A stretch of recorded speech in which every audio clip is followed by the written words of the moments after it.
ప్రభునందు ప్రియమైన దేవుని బిడ్డలకు మన ప్రభైన యేసు క్రీస్తు నామమున శుభములు కలుగునుగాక. ఈ యొక్క దినమందు దేవుని యొక్క వాక్య ధ్యానము కొరకు పరిశుద్ధ బైబిల్ గ్రంథం నుండి నీకు ఆ గ్రంథము ధ్యానం చేస్తూ ఉన్నాం. మొదటి అధ్యాయము 16వ వచనములో ఇలాగూ రాయబడి ఉంది. జీవజల ఊటలు by doctor Swapna online ministries నుంచి వెలువడుతున్న ఈ యొక్క వాక్య ధ్యానము మన జీవితములకు ప్రభువు ఆశీర్వాదకరంగా ఉంచునుగాక. ఆమేన్. ప్రభునందు ప్రియమైన వారలారా, మొదటి అధ్యాయంలో దేవుని యొక్క ఉగ్రతను చూసి ఉన్నాము. ఆ షోమ్రోనును బట్టి, జెరూషలేమును బట్టి, గాతును బట్టి, మరియు షాఫీరు, మారోతు, లాకీషు, మోరేషద్గాతు మరియు మారేషా అను నివాసులందరి గురించి దేవుని యొక్క ఉగ్రత ప్రకటించబడింది. 16వ వచనానికి వచ్చినప్పుడు సియోనును గూర్చి దేవుని యొక్క ఉగ్రతను బయలుపరుస్తూ, సియోను నీకు ప్రియులగు వారు నీ వద్ద ఉండకుండా పట్టబడి ఉన్నారు. సియోను వాసులు అనగా యెరూషలేము వాసులు, యెరూషలేములో ఉన్నవారు అనగా వారి యొక్క ప్రియులు, వారి యొక్క రక్త సంబంధులు, స్నేహితులు మరియు ఆయా నివాసులు యెరూషలేములోను సియోనులో ఉన్నవారు, వారు ప్రియులే కదా ఒకరికి ఒకరు. ఈ ప్రియులకు వారు నీ వద్ద నుండి, యెరూషలేములో నుండి ఉండకుండా పట్టబడి ఉన్నారు అనగా చెరగొనబడి ఉన్నారు. శత్రువు వారిని చెరకు పట్టుకొని తోలుకొని వెళ్ళి ఉన్నారు.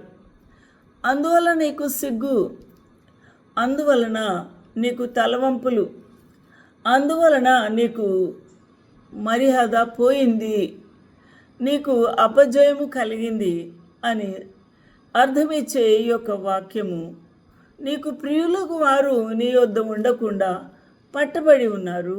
నీ తల బోడి చేసుకొనుము, బోర్చగద్దవలే నీ బోడితనము కనపరుచుకొనుము అని ఇక్కడ ప్రవచనమెత్తి మీకా ప్రకటిస్తూ ఉన్నాడు. Make thee bald and poll thee for thy delicate children, enlarge thy baldness as the eagle, for they are gone into captivity from you. క్యాప్టివిటీలోకి వెళ్ళిపోయారు నీ ప్రియులు, నీ వారు. కాబట్టి నీవు సిగ్గు తెచ్చుకో అని దేవుని యొక్క వాక్యము సెలవిచ్చుచూ ఉన్నది. ఇక్కడ మనము దేవుని యొక్క ఉగ్రత, కోపము ఇంత భయంకరమైన శిక్ష ఎందుకు పడింది అనే విషయాన్ని మనము ఆలోచన చేయవలసి ఉంది. ఇక్కడ ఈ సంఘటన ఎలా జరిగింది అనగా 2వ రాజులు 17:6 తెలియచేస్తూ ఉన్నాడు. ఏమని తెలియచేస్తూ ఉన్నాడు? 9వ సంవత్సరమందు అష్షూరు రాజు షోమ్రోను పట్టణమును పట్టుకొని ఇశ్రాయేలు వారిని అష్షూరు దేశంలోనికి చెరగొనిపోయాడు. కాబట్టి 9వ సంవత్సరమందు హోషేయ ఏలుబడి చేస్తున్నాడు రాజుగా. ఆయన ఈ యొక్క సియోను పర్వతములో యెరూషలేములో నివసించు వారిని అష్షూరు రాజు షోమ్రోను పట్టణమును పట్టుకొని, అనగా హోషేయ రాజు మీదికి, యెరూషలేం మీదికి, ఇశ్రాయేల్ వారి మీదికి ఈ యొక్క అష్షూరు రాజు ఎత్తి అనగా దండెత్తి వచ్చాడు. పగబట్టాడు. వారిని అనగా ఆ సీయోను నివాసులందరినీ పట్టుకున్నాడు. ఇశ్రాయేలు వారిని అష్షూరు దేశంలోనికి చెరగొని పోయాడు. అక్కడ గోజాను అనే నది ఉంది. ఆ నది దగ్గర ఉన్న హాలాహు హాబోరు అను అందును మాదీయుల పట్టణములలోను వారిని ఉంచెను. అనగా ఈ ప్రజలను చెరగొని పోయిన తర్వాత మానవులకు ఆహారము, పని, వసతి కావాలి. కాబట్టి పట్టణాలు ఎక్కడెక్కడ నదీ తీర ప్రాంతాల్లో ఉన్నాయో ఆ పట్టణాల్లో ఈ చెరగొని పోయిన ఇశ్రాయేల్ వారిని అందరినీ సర్ది అక్కడ ఉంచారు. In the 9th year of Hosea, the king of Assyria took Samaria and carried Israel away into Assyria. షోమ్రోను పట్టణంలోని అలాగే యెరూషలేం పట్టణాల్లో ఉన్న ఆయా పట్టణాల్లో ఉన్న ఇశ్రాయేల్ వారిని చెరగొని అక్కడ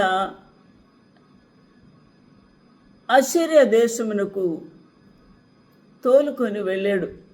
అక్కడ హలాల్ హాబోర్ అనే ఆ ప్రాంతపు పట్టణాల్లో గోజాను నది వద్ద ఉన్న పట్టణాల్లో ఆ ప్రజలను ఉంచాడు. అక్కడ మాదీయులు ఉండేవారు.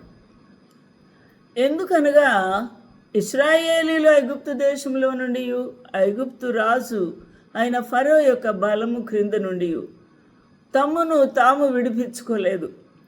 మోషే కూడా విడిపించలేదు. కానీ ఎవరు? దేవాది దేవుడే విడిపించాడు. విడిపించి తమ దేవుడైన యెహోవా విడిపించి ఉన్నాడు అన్న సంగతిని మరిచి వెర్రవీగి యెహోవా దృష్టికి పాపం చేశారు. ఇతర దేవతలందు భయభక్తులు నిలిపారు. వారు చేసిన ప్రథమ తప్పు, పాపము, నేరము దేవుని దృష్టికి ఉగ్రత తీసుకొని వచ్చింది. ఇదే పాపము. అనగా వారు మరిచిపోయిన రీతి, వారు తమ దేవుడైన యెహోవాను మరిచిపోయి వారు ఇతర దేవతలను హత్తుకొని భయభక్తులు వాటి మీద నిలుపుతూ ఉన్నారు. So it was that the children of Israel had sinned against the Lord, their God, which had brought them up out of the land of Egypt, from the hand of Pharaoh, the king of Egypt, and had feared other gods. They were feared other gods. They forgot the Creator, Deliverer of Israel from Egypt.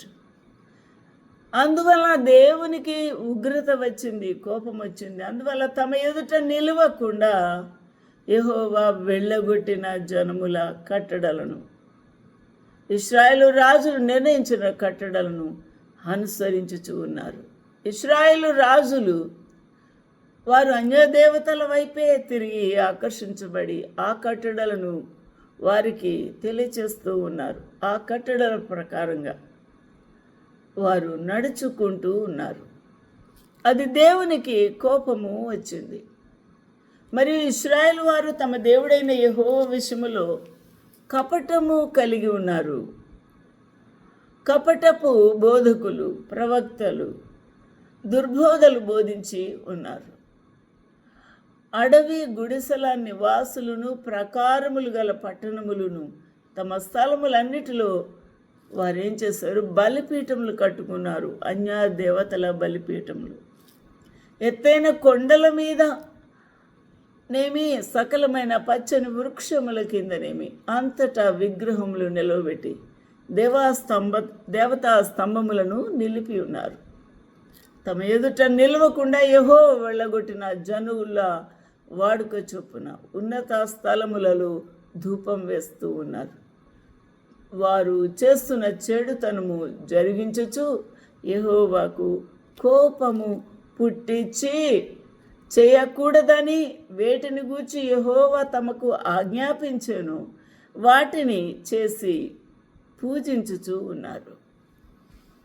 ఎంత భయంకరమైన పరిస్థితి ఇక్కడ వారి బ్రతుకుల్లో జరుగుతూ ఉంది. వారు ఏ విధంగా దేవుని మర్చిపోయి ఉన్నారనే సంగతి మనకు అర్థమవుతుంది. నా ప్రియమైన వారలారా, ఇశ్రాయేలీలు విర్రవీగిన దుష్టత్వము చేస్తూ ప్రభువుకు ఆయాస పెట్టిన విధానము ఇది ప్రథమమైన కారణం. కాబట్టి ఇక్కడ మరొక వచనం చూస్తే 2 రాజులు 17:13 అయినను మీ దుర్మార్గములను విడిచిపెట్టి నేను మీ పితరులకు ఆజ్ఞాపించినట్టు నా సేవకులకు ప్రవక్తల ద్వారా మీకు అప్పగిచ్చినట్టు ధర్మశాస్త్రమును బట్టి నా ఆజ్ఞలను కట్టడలను ఆచరించుడని సెలవిచ్చి ప్రవక్తలందరి ద్వారా దీర్ఘదర్శకులందరి ద్వారాను యెహోవా ఇశ్రాయేలు వారికిని యూదా వారికిని సాక్ష్యము పలికించినను వారు వినని వారై తమ దేవుడైన యెహోవా దృష్టికి విశ్వాసఘాతకులై తమ పితరులు ముష్కరులు అయినట్లును తామును ముష్కరులు అయి ఉన్నారు. వారు స్టిఫ్ నెక్డ్ పీపుల్, రాతి వంటి హృదయము కలిగి దేవునికి విధేయత చూపించని వారై ఉన్నారు. Stiff నెక్డ్ people. కాబట్టి కఠినత్వపు హృదయము, మొండితనము, ఆ యొక్క మెడ చాచిన స్థితి వారి బ్రతుకులో ఉంది. నా ప్రియమైన వారలారా, విననొల్లని స్థితి. మాకు దేవునికి విధేయత చూపిస్తే మాకేమి లాభం అన్నట్టు ఉన్నారు వారు. ఆయన కట్టడలను తమ పితరులతో ఆయన చేసిన నిబంధనను ఆయన తమకు నిర్ణయించిన ధర్మశాస్త్రమును విసర్జించారు. వారు వ్యర్థమైన దానిని అనుసరిస్తూ ఉన్నారు.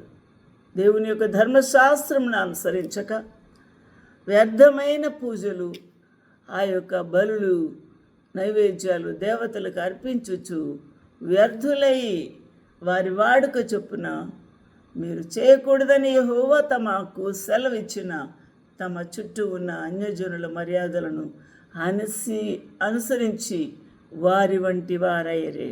వారి వంటి అంటే పితరుల వంటి వారు. పితరులు దుర్మార్గులయ్యారు. ఆ విధంగా వీరు కూడా దుర్మార్గమైన జీవితం, దుష్ట క్రియలు చేయువారిగా మిగిలిపోయి ఉన్నారు. వారు తమ దేవుడైన యెహోవా ఆజ్ఞలన్నిటినీ అనుసరింపక పోత విగ్రహములైన 2 దూడలను చేసి దేవతా స్తంభములను నిలిపి ఆకాశ సమూహమునకు నమస్కరించి బయలు దేవతను పూజించి ఉన్నారు. తమ కుమారులను కుమార్తెలను అగ్నిగుండమును దాటించి శకునమును చిల్లంగితనమును వాడుక చేసుకొని యెహోవా దృష్టికి చెడుతనము చేయుటకై తమను తాము అమ్ముకొని తమ కుమారులను బిడ్డలను అగ్నిగుండం దాటిస్తున్నారు. వారు వాడుక చొప్పున దేవుని యొక్క ఉగ్రతను కొని తెచ్చుకొనుటకై ఆ యొక్క బిడ్డలను బలి అర్పిస్తూ ఉన్నారు. నా ప్రియమైన వాళ్ళారా, ఎంతటి ద్రోహం ఇది! దేవునికి ఎంత కోపం తెప్పించింది ఈ పాపం. ఆలోచన చేద్దాం. కాబట్టి యెహోవా ఇశ్రాయేలు వారి యందు బహుగా కోపించాడు. తన సముఖములో నుండి వారిని వెళ్ళగొట్టి ఉన్నాడు. కనుక యూదా గోత్రము గాక మరి ఏ గోత్రమును శేషించి ఉండలేదు. యూదులు మాత్రమే వారు నిష్ఠగా ఉన్నారు. నా ప్రియులారా, దేవునికి మహిమ కలుగును గాక. అయితే యూదా వారును తమ దేవుడైన యెహోవా ఆజ్ఞలను విడిచిపెట్టిన వారై ఇశ్రాయేలు వారు చేసిన కట్టడలను వారు కూడా అనుసరించారు. ఆ విధంగా యెహోవా ఇశ్రాయేలు వారి సంతతి వారిని అందరిని విసర్జించాడు. వారిని శ్రమ పెట్టి దోపుడుగాండ్ల చేతికి అప్పగించారు. వారిని తన సముఖము నుండి వెళ్ళగొట్టెను. ఎందుకయ్యా? చెదిరిపోయి ఉన్నారు ఆయా దేశములకు. ఎందుకయ్యా? వారు బానిసలైపోయి ఉన్నారు ఇతర రాజులకు, అధికారులకు అనంటే వారిని దేవుడు వెళ్ళగొట్టాడు, దేవుడు విసర్జించాడు. కాబట్టి దోపుడుగాండ్ల చేతికి అప్పగించాడు. కాబట్టి వారిని తన పరిశుద్ధ స్థలము నుండి, సముఖము నుండి వెళ్ళగొట్టాను. ఉగ్రత. నా ప్రియమైన వాళ్ళారా, ఎంత భయంకరమైన పాపములు చేస్తున్న వారు యరొబాము చేసిన పాపములలో దేనిని విడక వాటిని అనుసరించుచూ వచ్చారు. కాబట్టి తన ప్రవక్తలైన యెహోవా సెలవిచ్చిన మాట చొప్పున ఆయన ఇశ్రాయేలు వారిని తన సముఖములో నుండి వెళ్ళగొట్టాను. ఆ హేతు చేత వారు తమ స్వదేశములో నుండి అష్షూరు దేశంలోనికి చెరగొని పోబడ్డారు. నేటి వరకు వారు అచ్చట ఉన్నారు. దేవునికి మహిమ కలుగుగాక. దేవుడు ఎంత కోపిష్టో, ఎంత రౌద్రము ఉగ్రత కలవాడు, అంతే కరుణమూర్తి అయి ఉన్నాడు. దేవునికి మహిమ కలుగునుగాక. ప్రభు యొక్క కోపమును మనము రెచ్చగొట్టకూడదు. ప్రభువుని మనము మారు మాట్లాడకుండా విధేయత చూపిన వారమైతే దేవుని దృష్టిలో మనము పరిశుద్ధులంగా, నీతిమంతులంగా ఉంటాం. ఇంతటి పాపం చేసిన వారిని ఆయన శిక్షించకుండా మౌనంగా ఉంటాడా? ఆలోచన చేద్దాం. ఈ రోజున నీవు వారితో ఇలాగు చెప్పు అని ఇర్మీయాతో చెప్తూ ఉన్నాడు. ఇర్మీయా 7:28, యెహోవా మాట వినని వారు, శిక్షకు లోబడనొల్లని వారు, వీరు ఎవరయ్యా అనంటే ఇశ్రాయేలు వారే. కాబట్టి నమ్మకం వారిలో నుండి తొలగిపోయి ఉన్నది. దేవుని ఎడల నమ్మకత్వము లేదు, దేవుని ఎడల కృతజ్ఞత లేదు. అది వారి నోట ఉండకుండా కొట్టివేయబడి ఉన్నది. దేవునికి నమ్మకస్తులు అని మాట వారికి వశము కాకుండా ఉంది. కాబట్టి తనకు కోపము తెప్పించు తరము వారిని యెహోవా విసర్జించి వెళ్ళగొట్టుచున్నాడు. సియోనుని తల వెంట్రుకలను కత్తిరించుకో, నీ యొక్క తల వెంట్రుకలను కత్తిరించుకో, బోడి చేసుకో, వాటిని పారవేయి, చెట్లేని మెటల మీద ప్రలాప వాక్యము ఎత్తి మాట్లాడు అని దేవుని యొక్క లేఖనాలు సెలవిచ్చుచూ ఉన్నాయి. దేవునికి మహిమ కలుగుగాక. యెహోవా ఇలాగ సెలవిచ్చుచున్నాడు, యూదావారు నా దృష్టికి చెడ్డ క్రియలు చేయుచూ ఉన్నారు. నా నామం పెట్టబడిన మందిరము అపవిత్రపరచబడినట్లు వారు దానిలో హేయ వస్తువులను ఉంచి ఉన్నారు. ఇదొక తప్పు. నా ప్రియమైన వారలారా, విగ్రహములను తీసుకొని వెళ్ళి యెరూషలేము దేవాలయములో వారు పెట్టి ఉన్నారు. ఇది భయంకరమైన తప్పు. దేవుని విసర్జించి ఉన్నారు. అదొక నేరం. నా ప్రియమైన వారలారా, వారు తమ యొక్క కుమారులను, కుమార్తెలను ఎత్తైన స్థలముల మీద బలులు అర్పిస్తూ ఉన్నారు. వారి దేవతలు చేసుకున్నారు. ఆ దేవతలకు వారు బలులు, నైవేద్యాలు అర్పిస్తూ ఉన్నారు. దేవుని యొక్క సన్నిధి ఉండకుండా వారిని త్రోసివేసింది, చెరకు అప్పగించింది. ఆలోచన చేద్దాం. ఈ రోజున ఇంత భయంకరమైన స్థితి రావడానికి కారణం ఎవరు? ఈ ఉగ్రతకు కారణము, ఇంత పాపమునకు ఒడికట్టుకున్నది ఎవరు అనంటే ఇశ్రాయేలు వారు, యూదా వారే. అక్కడి వారే దేవుని దృష్టికి దూరమైపోయి, చెడిపోయి, పడిపోయి ఉన్నారు. దేవుని చేత విసర్జించబడి ఉన్నారు. నీవు నేను కూడా దేవుని చేత విసర్జించబడి ఉంటావా? దేవునికి నమ్మకస్తులుగా ఉంటామా? దేవునికి విధేయులమై ఉంటామా? కృతజ్ఞత కలిగి ఉంటామా? దేవుని సన్నిధిలో పాపములు ఒప్పుకొని విడిచిపెట్టుకొని నూతనమైన జీవితము పొందేవారుగా, నూతనమైన జీవితంతో దేవుని మహిమపరిచేవారుగా ఉంటామా లేదా? ఆలోచన చేద్దాం. ఈరోజైనా నీవు దేవుని సన్నిధిలో సరి చేసుకోకపోతే ఆయన క్షమించడు. నీ పాపములు ఒప్పుకొని విడిచిపెడితే ఆ ప్రభు కనికరము చూపించే దేవుడై ఉన్నాడు. ఆలోచన చేద్దాము. ప్రభు మనతో మాట్లాడునుగాక. ఆమేన్.